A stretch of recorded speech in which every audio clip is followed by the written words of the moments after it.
I'm Dr. Pooja Arora. I'm from Sion Hospital. I'm a physiotherapist. So I totally agree with you. Just a small question. When Muhammad Prophet attained his prophethood, and as you said, he was a common man before he attained prophethood. By that time, is it that Quran, which is the word of God, has enlightened only Muslims? Because God can't be partial. So what was the rest of the world doing when Muhammad Prophet was enlightening a small sect of people? And is it that such a long time is being taken for the rest of the sector of society to just get enlightened to this word of God? And how many years would the non-Muslims, like Hindus, would, I totally agree with you, it has to be a concept. Hindus are believing idols, pictures, or Ram, Bhagwan, whatever, but it is a concept and they have to be enlightened about it, that it is one. Hinduism also follows an almighty, which is a power, a divine power, but unfortunately it has been given in various forms. So this enlightenment, if Quran helps a Hindu to know this enlightenment, it is fabulous. Sister asked a very good question and a very important question. She said that if Quran is such a great book, if it's the word of Almighty God, then why, when it came to Prophet Muhammad, it was only meant for that small group, Arabs of that time, only Muslim. Why not for the full world? How long will it take? Sister, the Quran was never revealed only for the Muslims or for the Arabs. The Quran was revealed for the whole of humanity. It's mentioned in Surah Ibrahim, chapter number 14, verse number 1. In Surah Ibrahim, chapter number 14, verse number 52. In Surah Baqarah, chapter number 2, verse number 185. And Surah Zumur, chapter number 39, verse number 41. That the Quran was sent for the whole of humanity. Time is short, therefore I'm only giving references, not the quotations. So Quran was not sent only for the Muslims and the Arabs. The Quran was sent for the whole of humanity. And Prophet Muhammad, peace be upon him, he was not sent only for the Muslims or the Arabs. The Quran says in Surah Anbiya, chapter number 21, verse number 107. وَمَا أَرْسَلْنَاكَ إِلَّا رَحْمَةً لِلْعَالَمِينَ, that we have sent thee not but as a mercy to all the human beings, as a mercy to all the worlds, as a mercy to all the creatures. The message is repeated in Surah Sabah, chapter number 34, verse number 28, that Prophet Muhammad, peace be upon him, is sent as a universal messenger, giving glad tidings and warning them against sins. But most of the human beings yet do not know. Now this verse of the Quran says, most of the human beings yet do not know. That's the reason, sister, we are having such conferences. It's the duty of every Muslim that should convey the word of Almighty God to all the human beings. So one more thing, sir. Can I ask? It may take time, but better late than never, sister. Better late than never. And everyone who claims to be a Muslim may not be a practicing Muslim. He may have a name, Abdullah, Zakir, Muhammad, Sultan, but he may not be a practicing Muslim. Similarly, as you rightly said, in Hinduism, you don't follow your scriptures. But yet, the religion which is the maximum followed, not only by lip service, but in practice today, it is Islam, number one. In numbers, Christianity, it is close to 2 billion. Muslims claiming is 1.3 billion. But the people practicing the religion, number one is Islam. Percentage-wise, it is the largest. So these lectures are mainly those small percentage of Muslims who are not following Islam correctly to get them closer to Islam. And to those non-Muslims, we want to give the message of peace, the message of love, and prove to the world that there is only one God. The ultimate peace can only come if you submit a will to Almighty God. That is the only way to get ultimate peace in this world and the hereafter. So that is the reason, sister, we are having such conferences. We have a satellite channel, Peace TV, where every day more than 60 million people, they are watching it.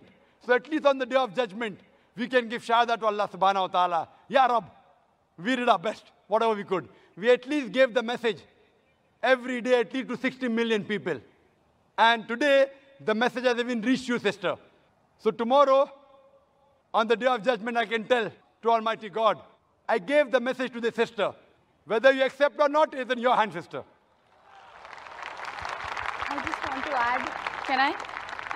Thank you very much, sir. Just one more thing. Because God is impartial, So on the day of judgment, as you did a partiality that non-Muslims should be given first priority to ask their questions, God is impartial. So if Hindus stop believing in idols and pictures and they start believing in the Almighty, which has got no form, no shape, and on the day of judgment, is it that they will be not behaved as Muslims by God? No, it is not like that. It is the concept which is there in Hinduism, the misbelief that is followed in forms. But if following Hindu religion is not wrong, but following, because your aim is God, He is the supreme, He should not have form. But if this message is reached to Hinduism, you have won it. Very good, sister. Very good question. Thank you, sir. Regarding we being partial and impartial, there can be two different views from your side. Because we're partial, at least you could ask a question. If I wasn't partial, I couldn't tell to Allah subhanahu wa ta'ala, I gave you the message directly, one-to-one. You know? So He doesn't believe. So what you have to realize, sister, but why we are partial? We are partial to be impartial. Because the others have got the message. If not 100%, 90%. You all have got less. So we are partial to be impartial. Right, sir. So what we need now coming back to your question, sister. Yes, it's sir. a very good question. That if the Hindus believe in one God, do not believe in idol, do not believe in images, do not believe in statues, on the day of judgment, won't we be Muslims? Correct. You are following part of Islam. Correct. If you read the Hindu scriptures further, the Hindu scriptures say there is another messenger to come. And the coming of Prophet Muhammad, peace be upon him, has been prophesied in various places. He's prophesied in Bhavishya Purana, Parva 3, Khanda 3, Adhyay 3, Shlokas 5 to 8. He's prophesied in Bhavishya Purana, Parva 3, Khanda 3, Adhyay 3, Shlokas 10 to 27. He's prophesied in the Atharva Ved, chapter number 21, verse number 6. Atharva Ved, chapter number 21, verse number 7. He's prophesied in several places. He is mentioned by name no less than 100 times as Muhammad in the Hindu scriptures. Right, Time sir. doesn't permit me to mention all the references. There is mention of a Kalki avatar in Kalki Purana, chapter number 2, verse number 4, 5, 7, 9, 11, and 15. It says that there is another avatar to come, Kalki avatar, whose father's name shall be the servant of God, Vishnu Yash, translated to Arabic as Abdullah, which was the name of the father of Muhammad sallallahu alaihi wasallam. The mother's name of this Kalki avatar would be Sumati. That means peace and serenity, which is Amina in Arabic, which was the name of Prophet Muhammad sallallahu alaihi wasallam, mother. This person would be born on the 12th day of Madhav, the 12th Rabi Awwal. That is the Prophet Muhammad sallallahu alaihi wasallam born. He'll have 4 companions, and we know the first 4 Khulfa Rashidin. It says that he will be born in a place which is peaceful in Makkah. He'll be born in a house of the chief of Makkah, that is the Quraysh tribe. It says that he will go northwards from a cave and come back. And Prophet Muhammad sallallahu alaihi wasallam went from Makkah to Medina and came back. On and on, talking about Kalki Avatar. So you believe in one part, La ilaha illallah. You also have to believe in Muhammad Rasulullah. Thank you, sir. Thank you. And if you do this, you keep your name, whatever your name was, whether Preeti, whatever name, sister. What is the name, sister? Pooja. Pooja. You keep your name. Don't change your name. But indeed, you will be a Muslim. Changing your name is not required. So the concept... Concept of one God, no statue, no images, last final messenger, Prophet Muhammad. Inshallah, on the day of judgment, you will go to heaven with your name, Pooja. So the pathways are different. The only thing is the goal should be the same. That is what I believe. For the goal, pathways are different. If both the different pathways go to the same goal, it is fine. They meet at the same goal. Yes, sir. That is what I want to say. All the roads don't lead to Rome, sister. Fine? You may think it will lead. So if you think falsely, I have to correct you. I don't believe... No, sir. No, sir. Sister, if you say you're a Hindu, by definition, Hindu is a person who lives in India. No, sir. It's not like that. Sister, Hindu is a geographical definition. You don't know, I know. I'm a Hindu by geographical definition. I'm a Hindu. Geographically, sister, the word Hindu was first used by the Arabs. There are many Arabs here. They call me Hindi when I go there. Hey, Hindi, Hindi.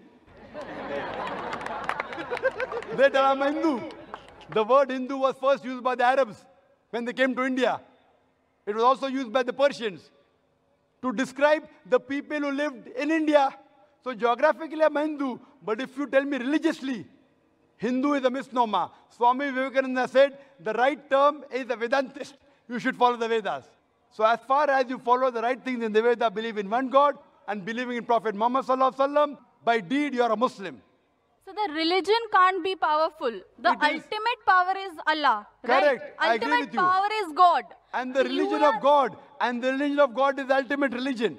So the There's religion only of one God religion. is not Islam. The religion of God is not Islam, isn't Islam, it? if Islam is an Arabic word which is hurting you, you keep Islam aside. No. It's not hurting me. I'm telling you, it's sister. not hurting me.